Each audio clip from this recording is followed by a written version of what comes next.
જો કોઈ સગીરને વાહન ચલાવવા આપશે તો વાલી સામે પણ થશે કડક કાર્યવાહી। અમદાવાદ શહેરમાં વધતી જતી ટ્રાફિકની સમસ્યા અને અકસ્માતો બાદ પોલીસ એક્શનમાં આવી છે। કેટલીય ઘટનામાં નબીરાઓ નિર્દોષ લોકોની જિંદગી સાથે રમતા જોવા મળ્યા છે, જેના કારણે તેઓના જીવ પણ જોખમમાં મુકાય છે કે ક્યારેક સગીર બાળકો પણ માતા પિતાની જાણ બહાર કે પછી છૂટા દોરના કારણે વાહનો લઈને નીકળી જાય છે। પરંતુ હવે પોલીસ આ મુદ્દે કડક કાર્યવાહી કરશે। પોલીસ આવા સગીર બાળકોના વાલી વિરુદ્ધમાં પણ ગુનો દાખલ કરે છે। આ એક દાખલારૂપ કાર્યવાહી છે। સગીરો દ્વારા વાહનો ચલાવે છે, લોકોને અવારનવાર સૂચનાઓ અવેરનેસના કાર્યક્રમો કરીએ છીએ, છતાં પણ વાહનો ચલાવે છે। વાલીઓએ થોડી ધ્યાન આપવાથી થોડો ફેર પડે છે। આપની વાત સાચી છે। જે 2023 અને 2023ની અંદર કુલ 23 અકસ્માતો આ રીતે બનેલ છે અને 2024માં 25 અકસ્માત બનેલ છે। ચાલુ વર્ષની વાત કરીએ તો આ ચાલુ વર્ષમાં 5 અકસ્માત બનેલ છે। એ રીતના આંકડાકીય માહિતી છે। જ્યારે સગીરો વાહન ચલાવતા અકસ્માતો જ્યારે બને છે તો આપણે જે સગીરને વાહન ચલાવવા આપે છે એમના વિરુદ્ધ પણ આપણે 199 હેઠળ ફરિયાદ કરીએ છીએ। વાપી જીઆઈડીસી 4 રસ્તા નજીક ટ્રેલર અને રિક્ષા વચ્ચે અકસ્માતનો સીસીટીવીમાં કેદ થયો છે બનાવ। આ અકસ્માતમાં રિક્ષા ચાલકનું સારવારમાં મોત થયું છે, તો હાલમાં જે જાણકારી મળી રહી છે કે રિક્ષા સવાર 5 લોકો ઘાયલ થયા છે। જીઆઈડીસી 4 રસ્તા બ્રિજ પહેલા સેલવાસ તરફથી આવતી એક રિક્ષા ટ્રેલર સાથે અથડાઈ હતી। રિક્ષામાં બેસેલા લોકો સેલવાસ તરફથી વાપી સ્ટેશન તરફ જવા નીકળ્યા હતા, ત્યારે અકસ્માત સર્જાયો। ટ્રેલર ચાલકની બેદરકારીને લીધે અકસ્માત થયો હોવાનો આક્ષેપ છે। રવિવારે આ અકસ્માત થયો હોવાની જાણકારી મળી રહી છે।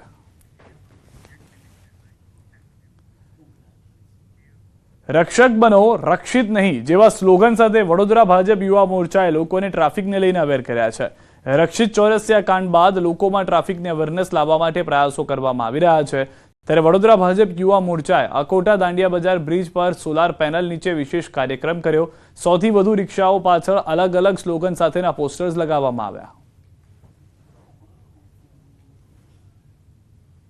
પણ એમની રીતના મહેનત કરે છે, અવેરનેસના પ્રોગ્રામ પણ કરે છે, દંડનાત્મક કાર્યવાહી બી કરે છે અને સજા બી કરે છે, પણ તે છતાં અકસ્માત વધી રહ્યા છે। ત્યારે રક્ષિતનો જે બનાવ વડોદરા શહેરમાં બન્યો એ સમગ્ર દેશને હચમચાવી દીધો હતો। ત્યારે મારા મગજમાં છેલ્લા 3-4 દિવસથી એ અકસ્માતના થયા ત્યારે મારા મગજમાં ચાલ્યું કે કંઈક એવું કરવું પડશે કે જેનાથી યુવાનોના મગજમાં એક ભાવ આવે, એમને યાદ રહે કે મારા ઘરે પણ મારું પરિવાર કોઈક રાહ જોઈ રહ્યું છે। એ જ રીતના સામેવાળાના ઘરે પણ કોઈક વ્યક્તિ છે, એના ઘરડા મા બાપ છે, એમના નાના બાળકો છે, એ લોકો એની રાહ જોઈ રહ્યા છે। તો એકદમ અપીલિંગ સૂત્રો હતા કે મારા પરિવાર માટે તો મારે કમસે કમ ધીમી ગાડી ચલાવવી જોઈએ ને। અને એક સૂત્ર તો બહુ અપીલિંગ છે, આપ જોતા હશો કે આપણે રક્ષક બનીએ, રક્ષિત નહીં। એટલે કોઈની જાન બચાવી શકતા હોય ને તો જાન બચાવવા પ્રયાસ કરવો જોઈએ, કોઈની જાન લેવાનો પ્રયાસ ન જ કરવો જોઈએ। એટલે મારી તો વડોદરાની જનતાને આ કાર્યક્રમના માધ્યમથી એવી અપીલ છે કે આપણે સૌ ગાડી વ્હીકલ ક્યારેય પણ ચલાવવા માટે નીકળીએ ઘરની બહાર તો શાંતિથી ચલાવીએ।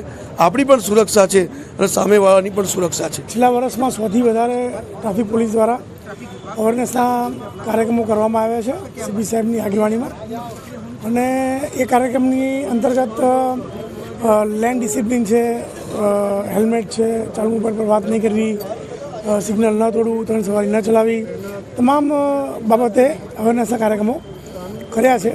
અને આવા અકસ્માતો ના થાય એના માટે અમે સદા કાર્યવાહી કરી છે અને કરતા રહીશું। વડોદરા શહેરના કારેલીબાગ વિસ્તારમાં હિટ એન્ડ રનની ઘટના બની અને જે ચકચારી રક્ષિત કાંડ છે તેને આખા દેશમાં ચર્ચા જગાવી, ત્યારે વડોદરા શહેર પોલીસ અને ભારતીય જનતા પાર્ટી યુવા મોરચા દ્વારા આજે એક અવેરનેસનો કાર્યક્રમ કરવામાં આવી રહ્યો છે।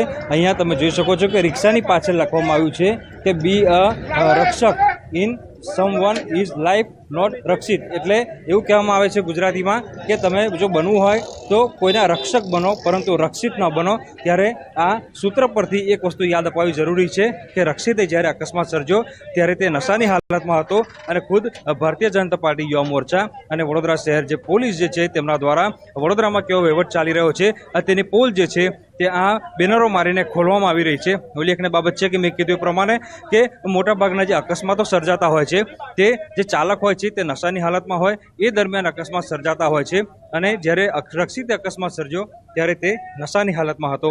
એટલે આ રીતના અવેરનેસ ફેલાવવાને બદલે યુવાનોમાંથી નશાખોરી દૂર થાય અને વડોદરા શહેરમાં ઠેર ઠેર જે નશાકારક પદાર્થોનું વેચાણ થઈ રહ્યું છે તે બંધ થાય, તે આ પ્રકારના પ્રયત્નો કરવા જરૂરી છે। હાર્દિક દીક્ષિત, ન્યૂઝ 18 ગુજરાતી, વડોદરા. સુરેન્દ્રનગર મહાનગરપાલિકામાં સમાવિષ્ટ ઐતિહાસિક વઢવાણ શહેરને હેરિટેજ સિટી તરીકે વિકસાવાશે. અંદાજે 700 વર્ષ જૂનું પૌરાણિક માધાવાવ, રાણકી દેવી મંદિર, ગંગાવાવ, હવા મહેલને 2 કરોડ રૂપિયાના ખર્ચે રિનોવેટ કરવાનો નિર્ણય કરાયો છે. આ ઐતિહાસિક સ્થળોનો ઇતિહાસ લોકો સુધી પહોંચે તે માટે ગાઈડની પણ વ્યવસ્થા કરાશે.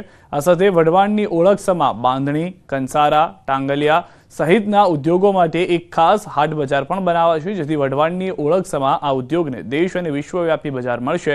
સાથે સાથે સ્થાનિકોને રોજગારી મળી રહે તે માટે આ સ્થળોની આસપાસ ફૂડ મોલ સહિતની વ્યવસ્થાઓ ઊભી કરવામાં આવશે.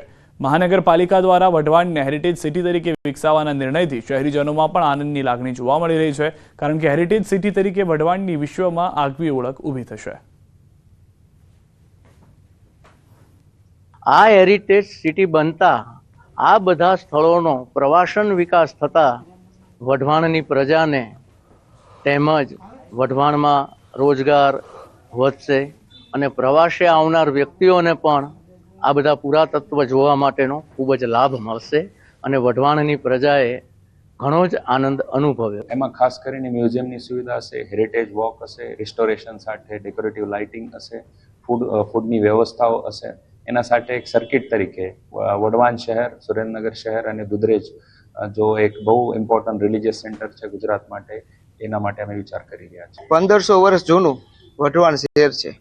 વઢવાણમાં માધાવાવ, ગંગાવાવ, હવા મહેલ, રાણક દેવીનું મંદિર, સ્વામિનારાયણનું મંદિર, ઘણા બધા વર્ષોથી સ્વયંભૂ શ્યામશંકર દાદાનું મંદિર, આવા ઘણા બધા ઐતિહાસિક સ્થળો આવેલા છે. સુરેન્દ્રનગર જિલ્લામાં આવેલ વઢવાણ નગરી છે એ ઐતિહાસિક નગરી તરીકે ઓળખાય છે.